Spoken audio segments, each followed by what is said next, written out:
नमस्कार, तुम्हा सगळ्यांचं स्वागत आहे माझ्या यूट्यूब चॅनलवर, ज्याचं नाव आहे मैफिल कवितांची, ज्यामध्ये मी स्वतः रचलेल्या कविता तुम्हा सगळ्यांसमोर घेऊन येत असते.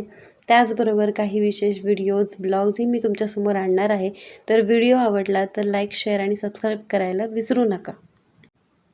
तर मंडळी, आजचा ब्लॉग काही विशेष आहे, कारण विषय आहे माझ्या गावच्या रामनवमी उत्सवाचा.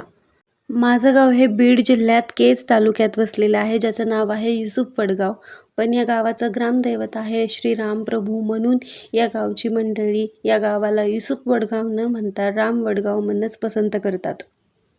तर या उत्सवाची सुरुवात होते मराठी नववर्षाच्या पहिल्या दिवसापासून, म्हणजे गुढीपाडव्यापासून. यात गुढीपाडव्यापासून सकाळी लवकरच रामनामाला सुरुवात होते. दुपारी रामकथा होते, प्रसाद वाटप केला जातो, हरिपाठ, फुगड्या, रामरक्षा, रामस्तुती, रामाची विविध गाणी आणि गुणवर्णन करून आरती केली जाते. या दरम्यान गावामध्ये खूप भक्तिमय वातावरण पसरलेले असते. श्रीरामनवमी म्हणजे आम्हा वडगावकरांसाठी जणू दुसरी दिवाळीच असते. या उत्सवात पंचमीपासून ते रामनवमीपर्यंत रामाच्या मंदिरापासून हनुमानाची पालखी निघते, ज्यामध्ये खूप मोठ्या संख्येने भाविक सहभागी होतात. त्यानंतर रामनवमीची तर मजाच निराळी असते. इथे लोक रात्री झोपतच नाहीत. दुपारी 12 वाजता रामाचा जन्म झाल्यानंतर रामाच्या मंदिरातून मारुतीची पालखी निघते, जी पूर्ण नगर प्रदक्षिणा करून संध्याकाळी परत मंदिरात येते. या दरम्यान नागरिकांचा, भाविकांचा उत्साह बघण्यासारखा असतो. लेझीम, फुगड्या यामध्ये लोक अगदी गुलालाने न्हाऊन निघालेली असतात.